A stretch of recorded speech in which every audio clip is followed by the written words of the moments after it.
So this is how to make a multi-boot USB drive using Easy to Boot.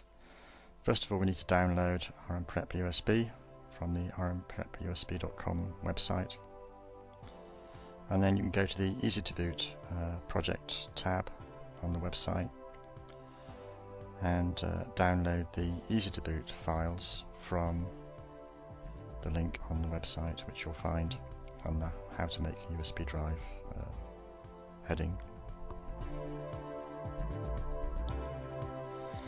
And you'll find the link just about there. So let's just download that. It's a zip file.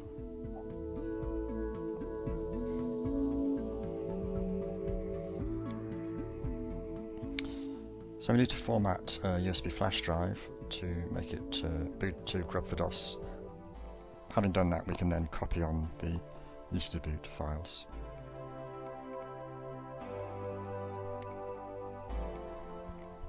So select FAT32 and boot as HDD, which is makes some BIOSes will boot from the flash drive better if you set that option. And then this is formatting the flash drive. Obviously it's going to wipe all data off the flash drive when we do this. Now we need to install grub4dos, so we can use the install grub4dos button. And you'll find it best if you install both to the master boot record and to the partition boot record. So we use the button twice to install to both parts of the disk. This makes it boot more reliably on a lots of wider range of systems. Make sure that everything's copied over okay.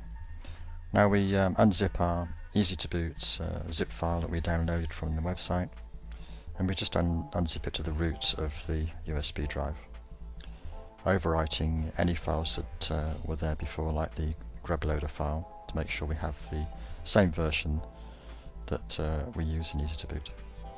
If in doubt, just use the most recent version. So the next thing to do is to test the menu to see if that boots. So run QEMU, we can press the F11 function key and just see what we get.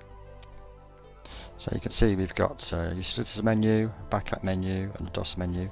So these I've got files in them which are already in the download from Easy to Boot. And we can go back to the main menu by pressing F8. There's a backup menu there. By the backup menu we've got FreeDOS floppy image, sorry, the DOS menu and just FreeDOS floppy image, only the entries that have got files in them are listed. So this is memory test subfolder, and we can run memtest86 there. The other memory test item actually crashes under QEMU, but it works on a real machine. So let's now have a look at the folder structure. So most of the files are under the _ISO folder, and the main menu, the first menu that you see, is determined by the files that are inside the main menu folder. So let's add a Clonezilla ISO file. So we just drop the ISO file into the main menu folder. If you don't like it being listed as a .iso file in the menu, you can add a .txt file, which must be the same name as the ISO. This is how you do it. You can see here it's the same name as we put in the text file, and the help text underneath the menu is what we put in the text file. So let's just move those two files to another menu. Let's put it into the Linux menu. You can also use non-ASCII characters in the .txt file, and I'll show you how we can do that now. You have to save it as a UTF-8 format.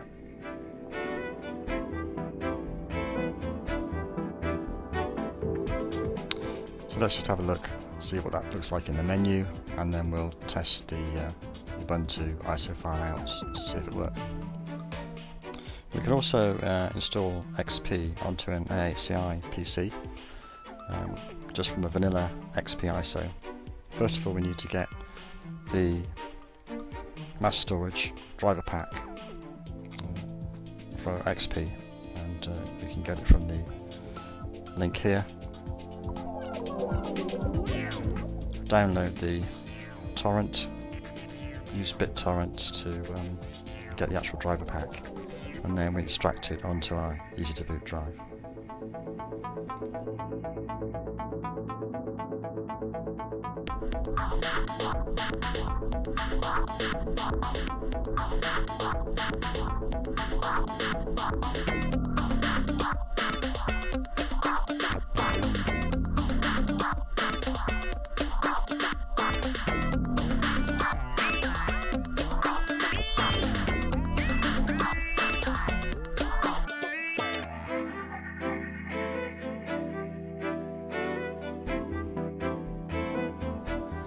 Just need to rename the ini file that we downloaded, which has got the version name in it, to driverpack.ini. So you should now see all the drivers are now under the DM folder. They should all be in there.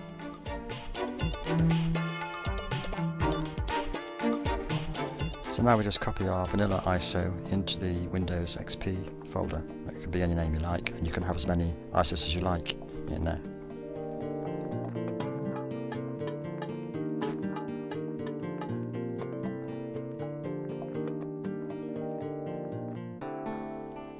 And don't forget to make all the files on the drive contiguous using Control F2 in RMPrep USB. That's Control F2. So now let's boot, and this time I'm using a virtual machine, VirtualBox, Oracle VirtualBox to boot XP. Choose step 1 and then the ISO that you want, and then use the default entry, and you'll get the correct HCI driver automatically detected.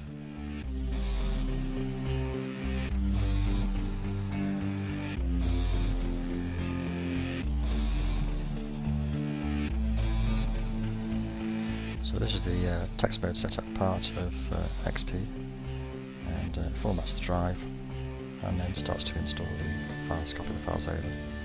Now we need to run the second step of XP install, so choose step 2 from the Windows XP menu. This one is for high RAM systems, so systems with more than 512 megabytes of RAM. You can use this setting. It's the best one to use. The low RAM setting doesn't always work. So this runs the GUI mode part of the install. You need to install the unsigned driver there. Just say yes. Answer the usual questions. And now we reboot to the hard disk, so just choose boot from first HDD in the menu, or just let it boot, just remove the USB drive and let it boot by itself. And there we go. So now let's add a Windows 7 ISO, and you just do that by adding it into the Win 7 folder. If you want to, you can also add a text file for it. Again, just make the name the same as the ISO file. Put the word title, and then the title you want to appear in the menu, followed by any help text after /n.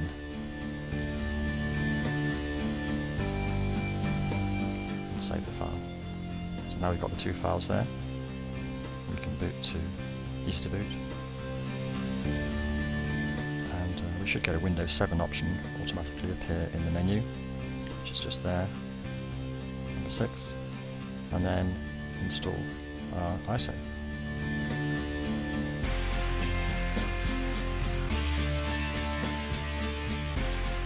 Okay, let's try again after we've made the file contiguous. And you should get it to boot to Windows 7.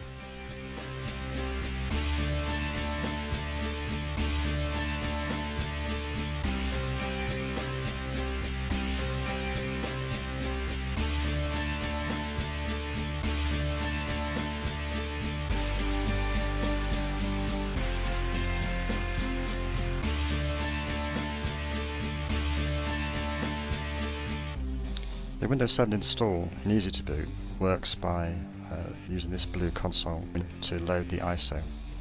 You must see this blue console window, otherwise it won't work.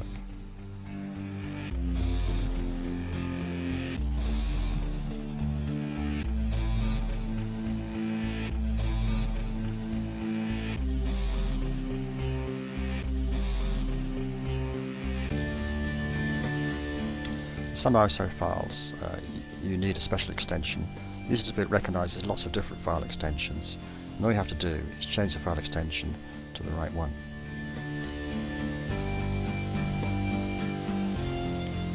Here's what happens if you try to boot .pe as just a .iso file. By using .iso ask, it will ask us what extension we'd like to try, and we can try and find the right one.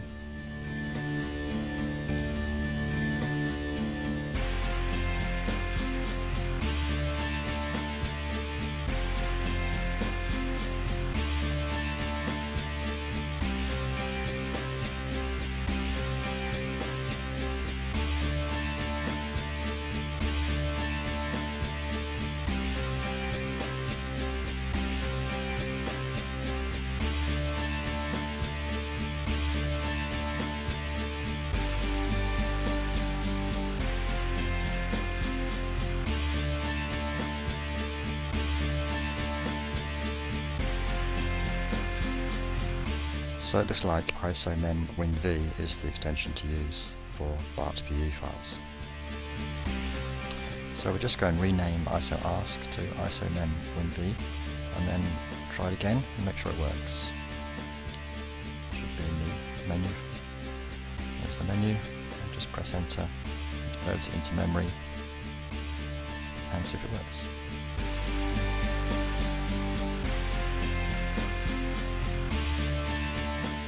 There's another way to install XP ISOs, and that's by using WinPE. We can use a WinPE ISO, a Vista version, or a Windows 7 version, or a Windows 8 version, or we can actually use Windows 7 installed DVD ISO as the WinPE ISO. This is how to do it.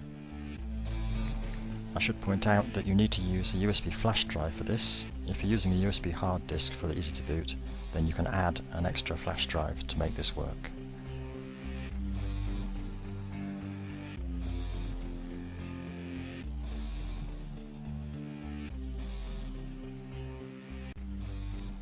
So we'll actually boot from the WinPE ISO file and run WinPE.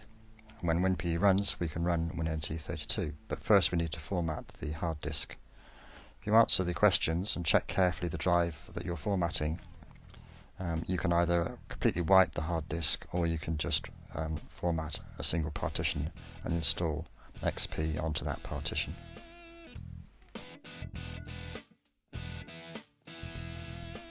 Now I want to add conboot to our EasyToBoot disk, but this requires a special .mnu file, because conboot needs to have the hard disks swapped over before it will work.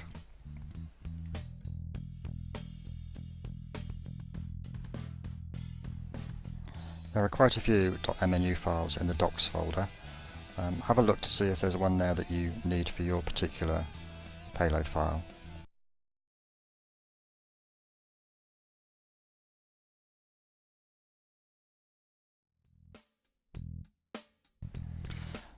So this installation of XP has got a password set. So let's reboot to conboot. We're using conboot and see if we can get into XP.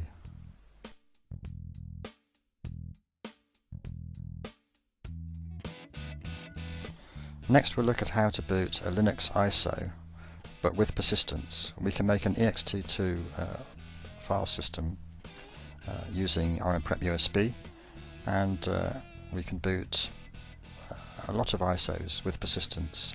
We need a special menu file for this, so again have a look at the .menu file instructions to see what to do. Don't forget to make the files contiguous on the drive, and now let's see if we can change the desktop.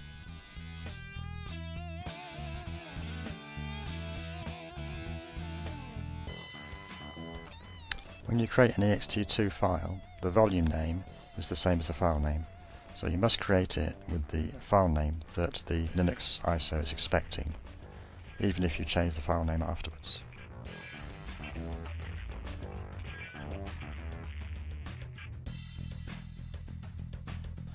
Let's just add a folder here and also change the desktop, and then reboot and see if we get persistence.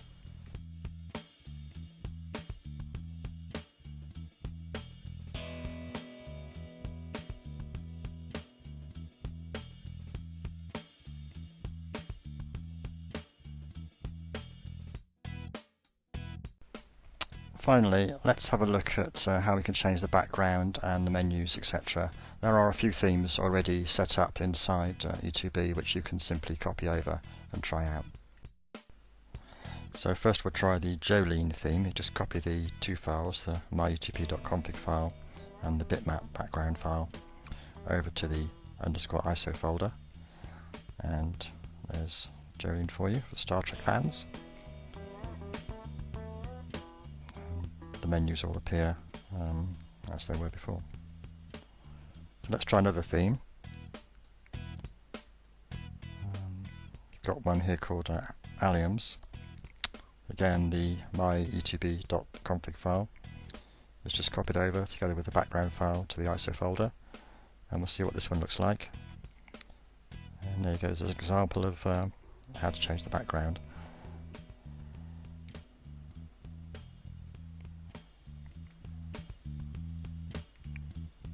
So for more information about Easy to Boot, visit rmprepusb.com and look at tutorial 72A. Thanks for watching.